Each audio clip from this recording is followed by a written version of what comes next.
Les enjeux du plan quantique d'Emmanuel Macron, on en parle tout de suite. Donc la semaine dernière, c'était lors d'une conférence à Paris-Saclay, Emmanuel Macron a annoncé les lignes directrices du plan quantique de la France. Il fait suite à un rapport qui a été remis un an plus tôt par la députée Paula Fortezza sur l'état des lieux de l'informatique quantique française. Et donc nous allons bénéficier d'1,8 milliard d'euros pour le secteur sur 5 ans. Bonjour Charles Becbédé. Bonjour.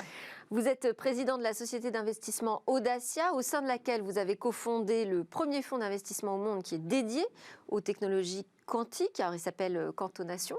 On va peut-être déjà revenir sur cette définition de l'informatique quantique. Je disais que ça va nous permettre de dépasser les limites de l'informatique actuelle.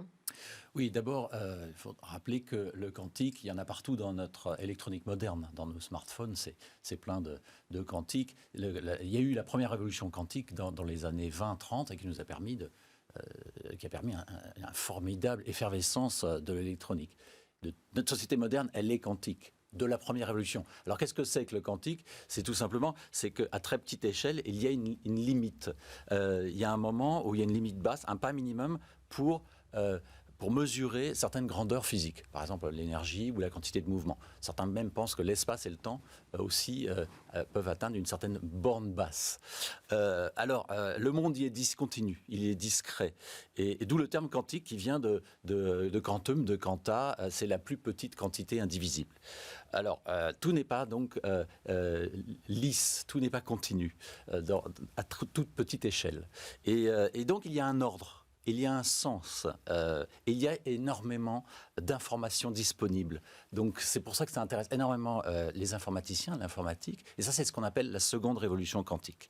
Et ça, on peut l'appréhender parce qu'on a fait énormément de progrès dans les lasers, dans les capacités de calcul, dans toute une série d'équipements depuis une trentaine d'années. Donc ça se passait dans les laboratoires de physique fondamentale, mais maintenant ça se passe aussi, ça passe à l'industriel. Ça passe, donc il y a des applications, il y a des startups qui se créent, c'est pour ça que... C'est-à-dire là, on va appliquer les principes de la physique quantique à l'informatique qu'on utilise au quotidien. On a un problème dans l'informatique, c'est la loi de Moore. On a un problème aussi, c'est que 10% de la consommation électrique mondiale, elle est liée au data center, et puis ça va passer, ça va aller très vite, bien au-delà, donc ça n'est plus possible. Donc il faut trouver plus d'espace pour stocker l'information, car le big data est là et ça va très vite. Et on a besoin, et on a trouvé un moyen de le faire, c'est justement d'utiliser cette discontinuité que nous donne le quantique, ces photons uniques, ces atomes uniques, pour essayer de stocker de l'information et de coder.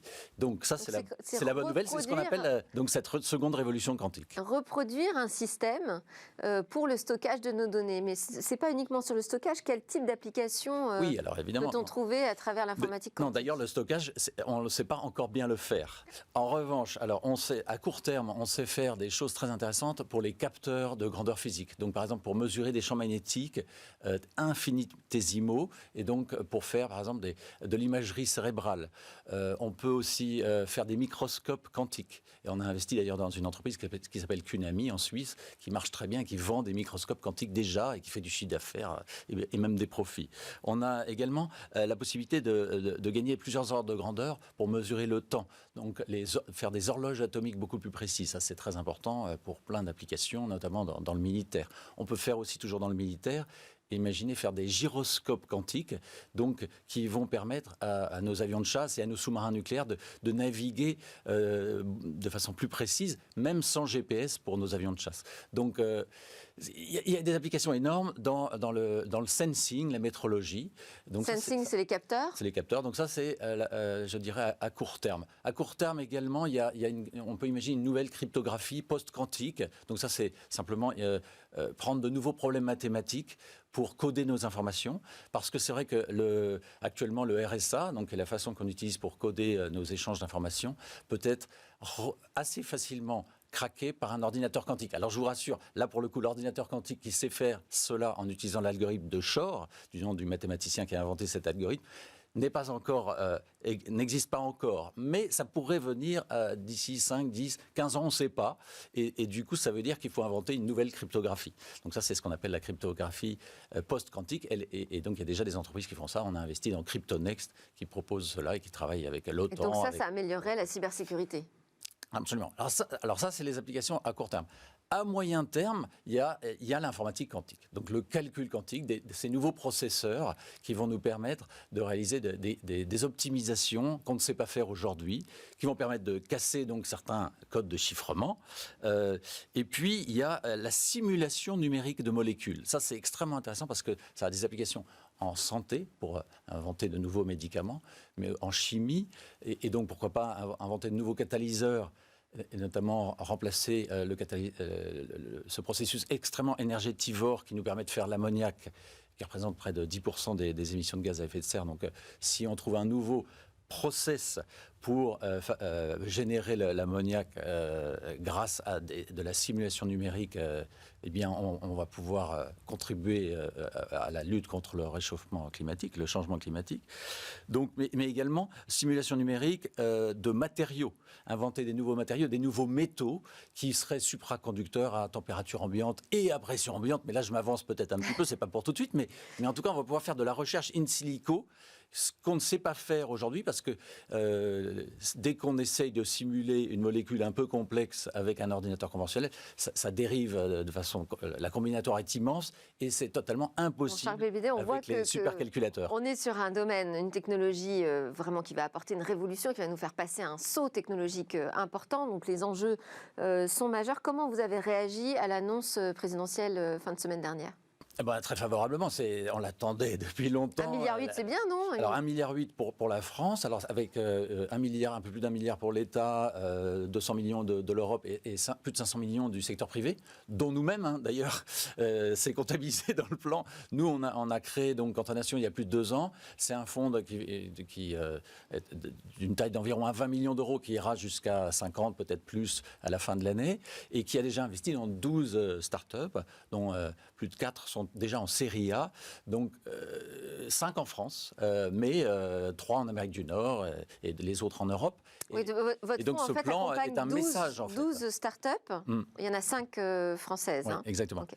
Et ce plan quantique annoncé par le fait que ce soit annoncé en plus par le président de la République, Emmanuel Macron, c'est un signal très très fort, je pense, aux communautés scientifiques, académiques, industrielles et entrepreneuriale du monde entier. Et il en avait besoin ? On en avait besoin de ce signal fort ? Pourquoi les laboratoires n'étaient pas à fond sur cette prochaine révolution majeure en France ? Si, on a la chance en France d'avoir 3 grands centres et beaucoup de laboratoires, donc ils sont à la pointe vraiment de la recherche scientifique dans ces domaines, mais beaucoup de grands pays, la Chine, les États-Unis et en Europe, l'Allemagne, l'Angleterre, même la Hollande, s'étaient dotés de plans quantiques très forts.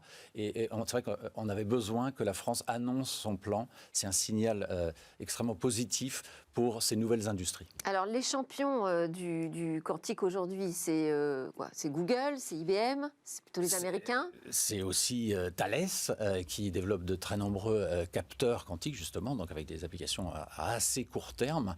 C'est Atos, c'est EDF, c'est Total. Les grands énergéticiens sont là, Orange également. Donc la France est bien positionnée dans cette course mondiale ? Dans cette compétition internationale, parce que la France dispose de ces grands champions mondiaux.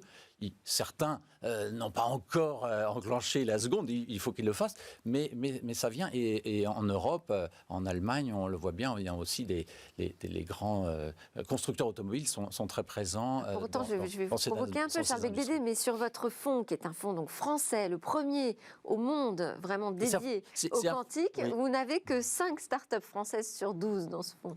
Oui, parce que c'est un fonds global. On ne peut pas, sur un fonds aussi spécialisé, sur une technologie aussi précise, donc les technologies quantiques, il n'est pas question de faire un fonds franco-français. Donc, on aurait pu imaginer qu'il y a un peu plus de Français. Écoutez, c'est pas mal, ça fait près de 40%. Bon, ça veut dire qu'on peut encore accélérer, en tout cas. Et il y a encore, on est en train de participer à la création d'autres startups en France et ailleurs, et on ira jusqu'à une 20aine de participations pour ce premier fonds. Et l'annonce de ce plan stratégique avec ces 1,8 milliard peut peut y contribuer. Et il contribue grandement, ça va mobiliser l'ensemble de l'écosystème. Vous savez, la France, c'est un pays un peu colbertiste. Il est parfois bon qu'un signal venant du sommet de l'État soit envoyé pour que tout le monde se réveille et participe à cette fantastique révolution. Dans la guerre du numérique, la guerre mondiale du numérique, on a peut-être perdu les premières batailles, mais on n'est pas obligé de toutes les perdre. Je pense que sur les technologies quantiques, la France, l'Europe a toutes ses chances et pourrait voir émerger de grands champions européens dans ces technologies. Très bien. Merci beaucoup, Charles Becbédé. Merci, Président. Je rappelle que vous êtes président de Audacia. Nous, ça va être l'heure de notre talk. C'est une autre révolution numérique qui est en cours, celle des femmes dans la tech.